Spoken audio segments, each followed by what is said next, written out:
Okay, I'm tired. It's late. Late, late, late.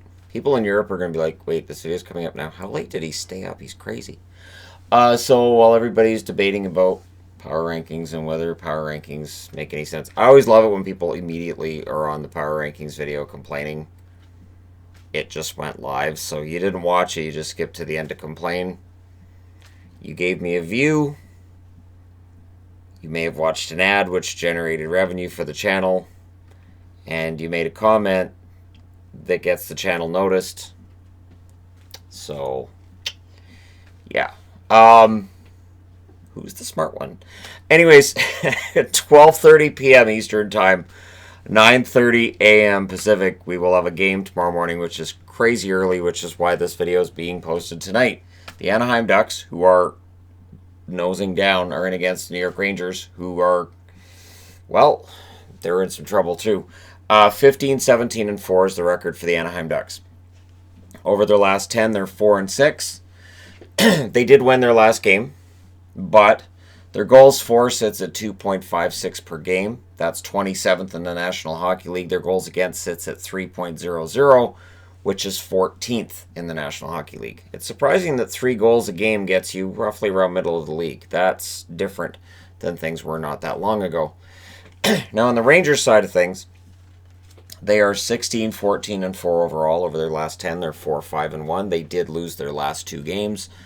And so for the Rangers, it depends. Did you see them as being a playoff contender? Did you see them as being, all right, we're still in this retool era? Depends how you look at it. But their goals for, 3.18 per game. That's 10th. Their goals against, 3.23, which is 25th. And yet it's not on the goaltending. Now, scoring, I went by just players that are interesting to talk about. Silverberg leads them in goals right now. 13 goals, 12 assists, 25 points for Silverberg. Lindholm is doing really well offensively right now. 1 goal, 16 assists. It's kind of surprising he's a minus player, though. That is surprising. 2 young guys I want to see more from. Sam Steele, 2 goals, 8 assists. I know the talent's there. When's he going to start putting it in? Max Jones, who had some really good looks today, couldn't put it in either. 2 goals, 3 assists for him so far this season. In net, Miller will probably play tomorrow as Gibson played today. 907 save percentage for Gibson. Miller's at 904 overall. On the Rangers side, Zibanejad, 11 goals, 13 assists, 24 points. That's in 21 games. He's had a fantastic run. That being said, they missed the playoffs. It'll be interesting to see what they surround them with coming out of this year and into next year. Because you would think that if they did miss the playoffs this year, that the patience would wind up running out next season. Trouba is notable on the blue line with 5 goals, 12 assists, 17 points. He's been playing a lot. Brendan Lemieux, 5 goals, 7 assists, 12 points. He is always yelling and screaming at the other team. He gets the other team off their game. He may or may not get that from his father. It may or may not be genetic. Lindgren, 1 goal, 6 assists. Ryan Lindgren's notable in that they acquired him in the Rick Nash deal with Boston, and he's been pretty good. I don't know if he'll ever be like a top 4 level defenseman regularly, but he's been pretty good for them. Georgiev has a 915 save percentage. He'll be the backup. Lundqvist goes tomorrow at a 912 save percentage. Lundqvist kind of become the backup. They have a weaker team coming in. They put Lundqvist in against him. This is a strange era that we live in where Lundqvist is potentially the backup. Moving along. The Arizona Coyotes are against the Detroit Red Wings. Now, Arizona at 20, 13, and 4 over their last 5. They're 5 and 5. They've lost their last game. I asked the Admiral Akbar Magnet if he would like to be on the board on this game, and he said no. Goals for, 2.70 per game for Arizona, is 23rd in the National Hockey League. Their goals against, 2.49 per game. That's 3rd. So despite that weird game against Minnesota the other night, they're still 3rd overall in goals against. On the Detroit side of things, they're 9, 24, and 3 over their last 10. They're 2 and 8. They've lost 3 in a row. Goals for, 2.16 per game. That's 31st in the National Hockey League. Their goals against, 3.89 per game. That's also 31st in the NHL. So if you're a Detroit fan and you're saying this seems to be really bad, yep. So on the scoring front, Phil Kessel, 8 goals, 12 assists for Arizona. His scoring may very well pick up now that Taylor Hall's there. Goligoski, 3 goals, 17 assists on the blue line. Doesn't get talked about a lot. He's having an amazing season. Taylor Hall does have 2 assists in 2 games. Got to put him on the board. He's got two assists in 2 games in Arizona. Osterley with 6 assists is somebody that I don't talk about a lot, but I think he's been a pretty good pickup for them, as Arizona's been just a dumping ground for guys from Chicago, and it's worked out pretty well for them. Darcy Kemper is, of course, injured. His .929 save percentage will be on the mend. In his stead will be Antti Ranta, another former Chicago Blackhawk, who has a .919 save percentage. He'll be the starter for the foreseeable future.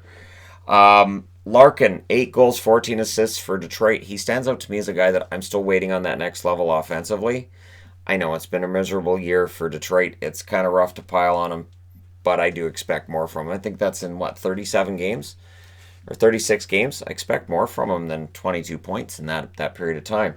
Chalowski stands out as a blue liner who has a lot of potential. 2 goals, 6 assists so far this year. We'll see if he has a really good second half or not. He strikes me as the kind of defenseman that might. Rookies, well, Zadina stands out with 2 goals, 5 assists. I think that's only in 12 games. He'll likely be up for the rest of the year. Evgeny Svechnikov is not with the team, and I think the fact that he's only played 4 or 5 games, I think it's 4 games for Detroit this year, and he's in the minors. No points in the games he played in Detroit. I think it's really telling. That's one guy that looked like he had the potential, and there were a lot of people who thought he was never going to be as good as Andrei Svechnikov, but still, we expected more than what we've seen from him so far. It's surprising. On the Detroit side of things in net, Bernier has an .897 save percentage now, and Howard is confirmed for tomorrow with an .887. I'm not sure why he wasn't backing up Bernier tonight then. Comrie, .864. He, of course, is back with Winnipeg. And Pickard, after tonight, he's now got an .818 save percentage. So, yeah.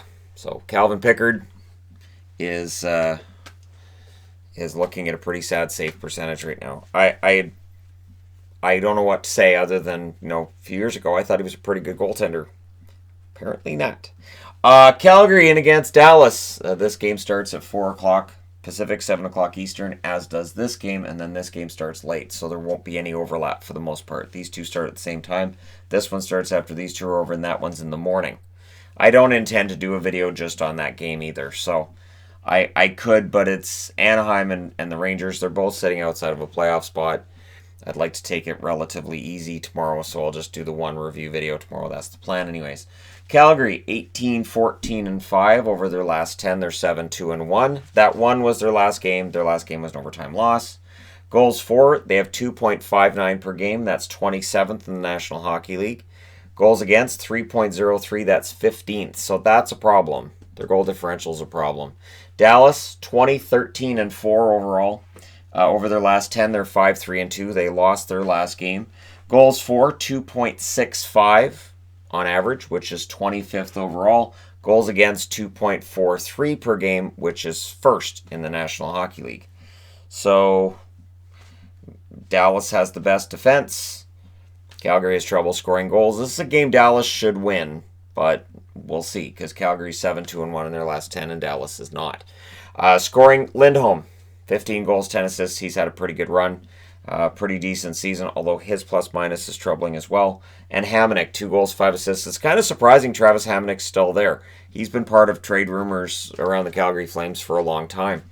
Dubé is a guy that I'm waiting to see more from offensively. 3 goals, 4 assists so far. He hasn't played every game, obviously, but 3 goals, 4 assists, a little lower than what I'd expected. Sam Bennett, now that he's back, I'm still waiting. I think the offense is still there. I'm an optimist. 3 goals, 2 assists. Yes, the glass is half full. 3 goals, 2 assists for Sam Bennett so far. Riddick, .913 save percentage overall. Talbot's up to a .910 save percentage. So Talbot was left for dead early in the year. Smith was great. And now we're kind of seeing things get a little bit reversed here. No confirmation of goaltenders. I would think Riddick.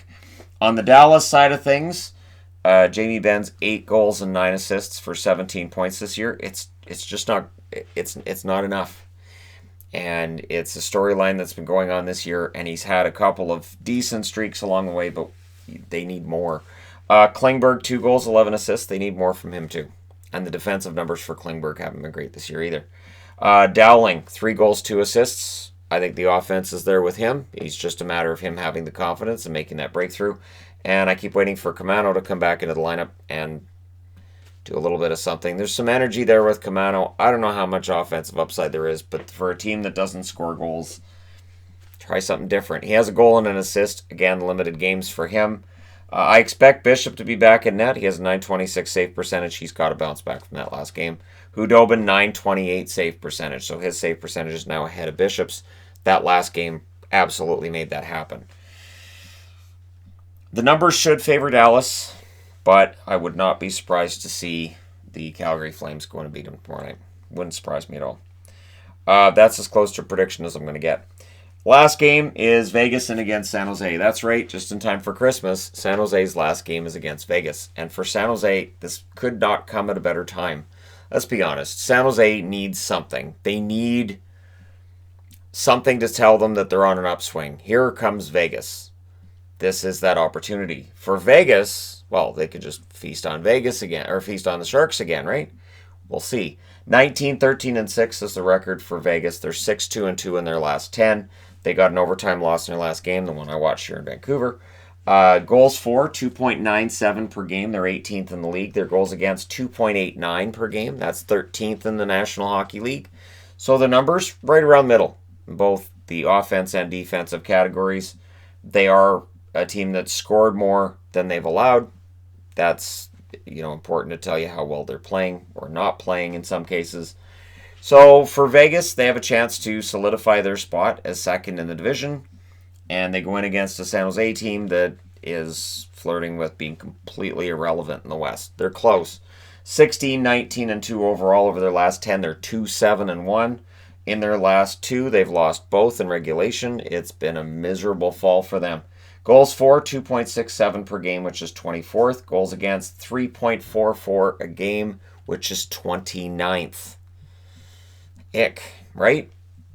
So if you add those together, that's 53. This would be 31. That tells you Vegas should be favored. And honestly, they probably will be. San Jose's on the second half of a back-to-back. It's likely going to be Aaron Dell. Makes some sense. Jones would be kept away from Vegas. We'll see what happens. Smith is noteworthy for Vegas, 14 goals, 14 assists. He's had a really good start to the season. Kind of an under-the-radar guy now that Stone is there and he gets all the attention. Of course, Pacioretty and Carlson and Marsh. So it's easy to kind of forget Riley Smith in there. Schmidt, 2 goals, 11 assists. He's been pretty good for them on the blue line.